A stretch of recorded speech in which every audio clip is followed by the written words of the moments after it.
د کندوز نرمه هوا، پریمانه اوبه او هواري ځمکې هغه څه دي چې د دغه ولایت بزګران او بڼوال یې د کروندو او بڼوالۍ لا پراختیا ته تر بل هر وخت ډیر لیواله کړي دي.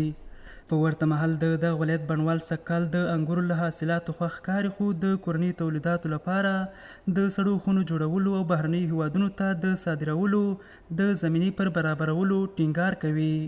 موږ ته زمینه د دې مساعده کې چې موږ د خپل حاصلات د هیواد نه بیرون وباسو او دې کې دهقان ته هم کومک سي او نور ولایتو ته هم د موږ حاصلات انتقال سي. امسال ماشاءالله تولیدات انگور کندوز بسیار با کیفیت او عالی است.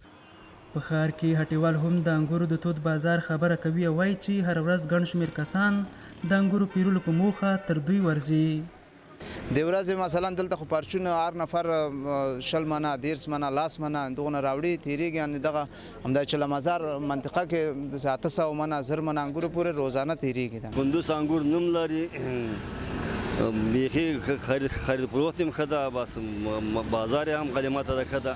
د دغه ولایت د کرنې ریاست مسؤلینو په وینا سږکال د کندوز په کچه په 1493 هکټاره ځمکه د انګورو بڼونه شوي چې د اټکل له مخې به شاوخوا 2006 ټنه حاصلات ترلاسه شي.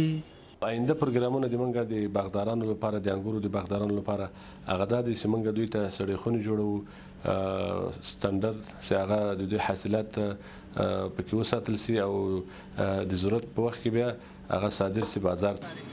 د کندوز ولایت د کرنې ریاست د معلوماتو له مخې سږکال د انګورو حاصلاتو د زیاتوالي سربیره د هندوانو، خټکیو او بادامو حاصلاتو کې هم د تیرو کلونو پرتله د پام وړ زیاتوالی راغلی، هغه څه چې د دې ولایت کروندګر او بڼوال یې خوښ کړي دي.